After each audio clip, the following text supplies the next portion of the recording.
دوپٹہ بھی اوڑھتی ہوں، بال بھی سنوارتی ہوں، پردہ بھی کرتی ہوں اور سنگھار بھی کرتی ہوں۔ میں اڑان بھی رکھتی ہوں اور اپنی حدود بھی جانتی ہوں، کیونکہ میں بغاوت اور آزادی کے فرق کو پہچانتی ہوں۔ اسلام کی شہزادیاں پردوں میں اچھی لگتی ہیں، بے پردہ نہیں۔ عورت کی عزت پردہ، حجاب اور سر پر چادر کرواتی ہے۔ میں نے مردوں کو احتراماً ایسی خواتین کے لیے راستہ دیتے اور نظریں جھکاتے دیکھا ہے۔ ضروری نہیں کہ گہنے ہی چمکیں، حیا کی سادگی بھی عورت کو چار چاند لگا دیتی ہے۔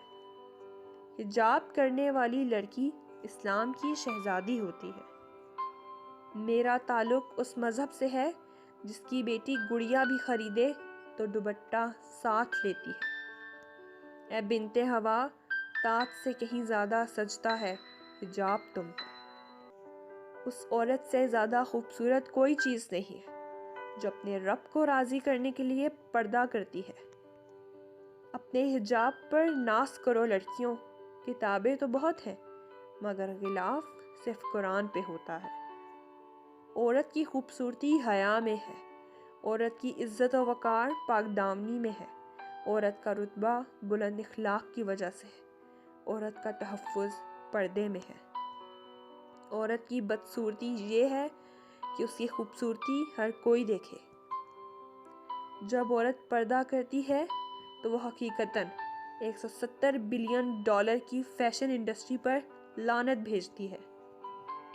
جو لڑکیاں پردہ نہیں کرتی اور سوچتی ہیں کہ ہمارا ذہن صاف ہے تو ان کے لیے عرض ہے کہ تمہارا ذہن کتنا بھی صاف ہو، فاطمہ بنت محمد صلی اللہ علیہ وآلہ وسلم سے زیادہ صاف نہیں ہو سکتا، اور پردہ کرنے کا حکم انہیں بھی تھا۔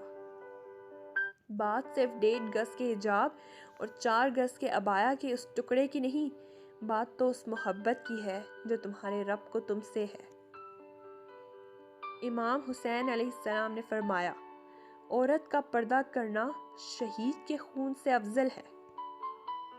وفا کی پیکر اے بنت ہوا، حیا کی چادر نہ سر سے اپنے سرکنے دینا۔